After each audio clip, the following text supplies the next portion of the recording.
8h19, l'interview politique. Sébastien Krebs, vous recevez le député du Nord et porte-parole du Rassemblement national, Sébastien Chenu. Bonjour Sébastien Chenu. Bonjour. Bienvenue dans le studio d'Europe 1, merci d'être avec nous. Il faisait partie de ces nombreux maires de communes rurales. Il dirigeait la sienne depuis 36 ans. Jean-Mathieu Michel, mort à 76 ans. L'émotion ne retombe pas encore ce matin. Il a été renversé par une camionnette, donc conduite par 2 employés du bâtiment, lorsqu'il tentait de les empêcher de déverser des gravats dans une décharge sauvage. Quels enseignements vous tirez de ce fait divers? Que montre ce drame? Avant d'en tirer quelques enseignements, je voudrais avoir une pensée pour la famille et les administrés du maire de Signes qui sont éprouvés évidemment par la mort de cet élu local. Jamais un élu local ne devrait mourir du fait de sa fonction, du fait de ce qu'il fait. Il avait empêché qu'une décharge publique soit alimentée de façon illégale. Il y a des maires qui ont failli déjà, qui ont été attaqués par le passé. Bertrand Delanoë, maire de Paris, avait été agressé à coups de couteau. On doit respecter les élus de la République. Les maires sont les premiers serviteurs, les premiers chevaliers. J'en tire, j'allais dire 2 choses. Il y a ce que les maires veulent et il faut les entendre. Ce que les maires veulent, d'abord, c'est ne pas être obligés de fusionner contre leur gré. Les maires veulent être respectés. Et je crois que les pouvoirs publics, en tous les cas ce gouvernement, longtemps ne l'a pas entendu. Les maires veulent avoir les moyens de leur politique. Je vous donne 2 exemples qui sont concrets. Moi, je suis élu du Nord. À Denain, ma ville chef-lieu, il faut refaire le centre-ville. À Écaudin, il faut une police municipale. Ce sont des choses très concrètes. C'est ce que nous proposerons nos candidats. Il faut avoir les moyens de ces politiques parce que c'est le lien de confiance qui unit les électeurs à leur maire. Donc quand on n'a pas les moyens de ces politiques, on fait des annonces qui ne sont pas suivies des faits et on est en position de fragilité. Il faut aider les maires, il faut aider les élus locaux à aller au bout de leur politique parce qu'ils sont au plus proche de nos concitoyens. Puis est-ce que les Français veulent derrière. Les Français soutiennent leur maire parce qu'ils ont le sentiment qu'ils sont différents des autres, parce qu'ils ont le sentiment qu'ils n'ont pas les mêmes pratiques que les autres. Alors certes, il y a toujours des gens qui ont de mauvaises pratiques, qui embauchent leur famille, etc. Mais les maires, dans leur ensemble, ne sont pas mis dans le même sac que beaucoup d'élus. Il y a donc la nécessité pour ce gouvernement d'entendre cet appel des maires à travers peut-être la mort de cet élu local et cet appel au respect et à la capacité d'action des maires, sinon c'est notre lien avec les élus, notre rapport à la démocratie qui s'en trouvera abîmé. Le Sénat lance une grande consultation, va envoyer un questionnaire à tous les maires pour essayer de recenser justement ces incivilités, ces actes d'agression. C'est une bonne idée? Ça va dans le sens de ce que vous prenez? Ça ne va pas assez loin. Moi, je pense qu'il faut donner aux maires, je disais, les moyens de faire la politique pour laquelle ils sont élus, clarifier les financements, leur permettre d'avoir une visibilité sur la fiscalité locale. Bien sûr qu'il faut faire le point sur ce qui les expose en matière de sécurité, mais il faut leur donner des moyens, revoir la loi NOTRe. Et moi, je ne vois rien venir dans ce sens. Les maires sont mal rémunérés, les maires sont mal considérés dans un certain nombre de villes parce qu'ils n'ont pas les moyens d'aller au bout de leur politique, alors qu'ils sont des acteurs essentiels. Et il y en a beaucoup qui, du coup, ne veulent pas se représenter. Est-ce que c'est une difficulté aussi pour vous? Est-ce que c'est quelque chose que vous ressentez, cette difficulté à trouver des candidats pour les municipales au Rassemblement national? Oui, je crois que tous les partis politiques aujourd'hui le trouvent. Et il est difficile d'emmener des habitants dans une aventure électorale avec un objectif d'intérêt général lorsqu'on sait qu'on va passer des heures en réunion, on va se faire engueuler du matin au soir et qu'il est difficile de mobiliser ses concitoyens sur un projet collectif.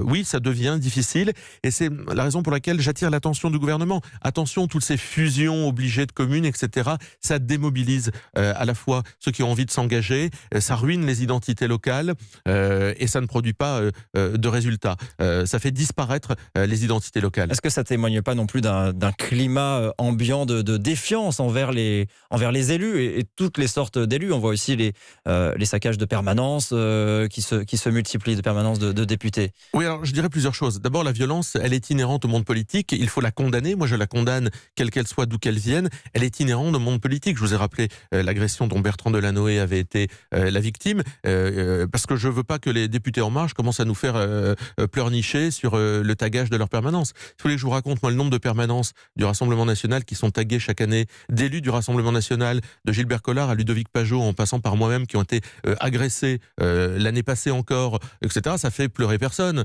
Il n'y a pas de hiérarchie entre les permanences qui sont... Non, mais je voudrais pas que les députés En Marche commencent à pleurnicher, et puis, enfin, je veux dire, ils n'ont pas fait la guerre non plus. Hein. Ils ont des tags, c'est très mal, il faut condamner. Leurs permanences sont taguées, enfin, c'est pas Verdun. Il va falloir aussi se calmer. Ils ont fait ça parce que ils subissent ça, parce que je crois qu'il y a un climat dans ce pays qui ne tombe pas du ciel non plus, qui ne dégringole pas de nulle part. Il y a une tension permanente dans ce pays qui est due au fait, je crois, que les Français se sont réveillés avec un président autoritaire, un président qui gère le pays exactement à l'opposé de ce qu'il avait annoncé aux Français. Sa méthode d'action, mais également sa politique, ne correspond pas à ce qu'il avait raconté aux Français. Ça date d'Emmanuel Macron, le fait que les élus soient pas la violence, contestés, puisqu'elle est inhérente au monde politique, mais elle est renforcée par une présidence autoritaire qui divise les Français, qui les oppose les uns aux autres. Un mot sur le chantier de Notre-Dame de Paris, Sébastien Chenu, beaucoup d'interrogations sur de potentielles expositions au plomb. De nouvelles actions de dépollution sont annoncées pour la semaine prochaine. Il y a eu des dépistages d'enfants, des tests faits dans les écoles. Est-ce que selon vous, toutes les mesures de précaution nécessaires sont prises ? Je crois, moi j'ai plutôt envie de faire confiance à la mairie de Paris en l'occurrence, mais je pense qu'on est allé un peu vite, visiblement, sur Notre-Dame de Paris. Il fallait annoncer absolument la reconstruction la plus rapide possible, et puis on s'aperçoit qu'il y a du plomb, qu'il y a des contraintes en ce qui concerne cette rénovation. Voilà, je pense qu'entre les effets d'annonce et de communication du gouvernement et puis la réalité à laquelle se trouvent confrontés les ouvriers qui sont sur ce chantier, il y a effectivement un océan. Donc on est allé probablement un peu vite. J'espère que les mesures qui sont prises, je souhaite que toutes les mesures qui soient prises permettent de effectivement protéger ceux qui vont travailler sur la reconstruction attendue d'une Notre-Dame de Paris à l'identique, dirais-je. Des associations demandent d'aller plus loin, même de mettre la cathédrale complètement sous cloche et d'isoler totalement le quartier.